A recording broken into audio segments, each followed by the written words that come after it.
Installing the root feeder attachment to the JD9 trigger valve. Here we have a JD9. We're going to start by removing the barrel assembly from the trigger assembly. Once this is apart, you'll see there's a white Teflon seat in there. This is what the plunger presses against to stop the flow of fluid. So you can see the plunger there. When you pull, it pulls it back away from the Teflon seat, and when you let go, it seats it against the Teflon seat again. So now when we install this onto the root feeder attachment, we want to make sure that the smooth side is facing out towards the plunger and the recessed side faces in towards that root feeder attachment piece.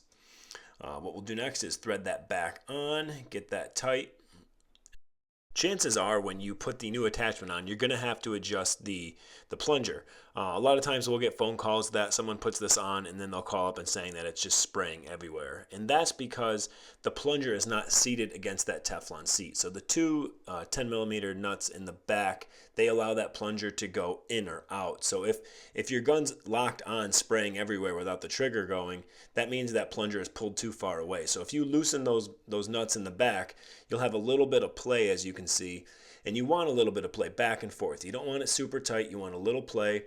And then once you find that, you're going to take those two nuts.